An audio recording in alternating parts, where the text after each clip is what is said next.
நடிகர் விஜய் வந்து முதலமைச்சரா பதவி ஏற்று ஆட்சி நடத்திட்டு வர்றாரு. நீங்க ஒரு அரசியல் தலைமையில இருக்கிறவங்க, உங்களுடைய பார்வைக்கு எப்படி இருக்கு?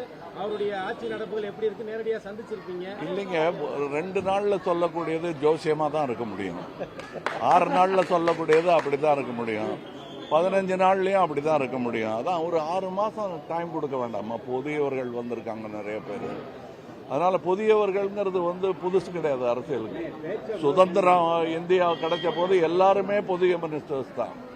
அதனால புதியவர்களை நம்ம கம்மியாகவும் எடை போட வேண்டாம், ரொம்பவும் எதிர்பார்க்க கூடாது.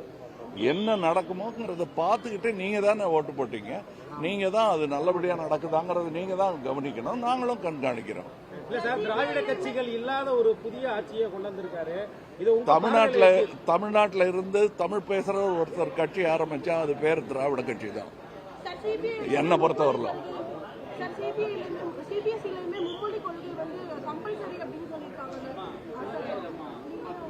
அதாவது கம்பல் பண்ண முடியுமா? தமிழ்நாட்டை பண்ணி பார்த்திருக்கோம் இல்லையா? அதனால ரஜினிகாந்த் என்ன சொல்லிருக்காருன்னா, விஜய் வெற்றி பெற்றது எனக்கு ஆச்சரியம் கலந்த ஒரு சந்தோஷம். ஒருவேளை கமலஹாசன் முதல்வராக வந்திருக்காருன்னா கூட நான் பொறாமப்பட்டிருப்பேன் ஒரு மாதிரி ஒரு சிரிப்பலையோட சொல்லியிருக்காரு. சிரிப்போட தான் சொன்னாரே தவிர நாங்க 2 பேருமே ஒருத்தர் பார்த்து பொறாமப்பட்டது கிடையாது. போட்டி போடுவோம், பட் பொறாமப்பட்டது கிடையாது. We are the best sportsman you can find in Tamil Nadu. அது நாங்கள் சினிமா துறையில் இருக்கோம். நாங்கள் கிரிக்கெட் விளையாடு இருந்தாலும் இப்படித்தான் இருந்திருக்கோம். சார், இப்ப சினிமா சம்பந்தமா நீங்க முதல்வர்கிட்ட நிறைய கோரிக்கைகள் வச்சிருக்கீங்க.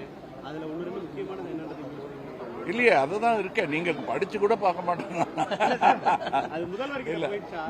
முதல்வர்கிட்ட இருக்க அது பத்திரிகையில் உங்க நண்பர்களே அதை போட்டிருக்காங்க. திரும்ப அதையே பேசிட்டு இருக்க வேண்டாம். அதுல நல்லது எதுன்னு உங்களுக்கு தோணுதோ அதை சிறப்பா கோடிட்டு காட்ட வேண்டியது உங்க கடமை. முதல்வர் பதவியேற்றதுக்கு அப்புறம் அரசியல் கட்சி தலைவர்களை நேரடியா அவங்க இல்லத்துக்கு போய் நேரடியா சந்திச்சாரு.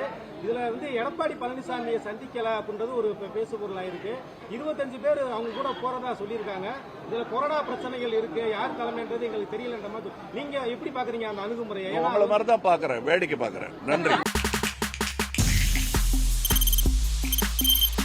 தவிர்க்க முடியாத தம்ப்நெயில்ஸ், கலக்கலான கண்டென்ட்ஸ், சினிமாவும் சீரியஸ் பிரச்சனைகளும், பல வருடங்கள் இடைவெளிக்கு பிறகு இந்த படத்துல ஒரு கலகலப்பும் கைகலப்பும்.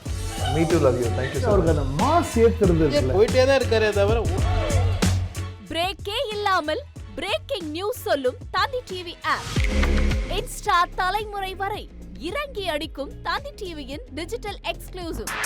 அது தண்ணிக்குள்ள போகும்போது ஹேங் ஆயிடுச்சு. உங்களுக்கு விஜய் சார் எந்த அளவுக்கு ரொம்ப பிடிக்கும்? Of course, Malayalis are huge Vijay sir fans. 2 பேருமே ரொம்ப பிடிக்கும் எனக்கு. தந்தி டிவி ஆப்பை இலவசமா டவுன்லோட் செய்யுங்க. ஃபாலோ பண்ணுங்க, சப்ஸ்கிரைப் பண்ணுங்க, என்ஜாய் பண்ணுங்க.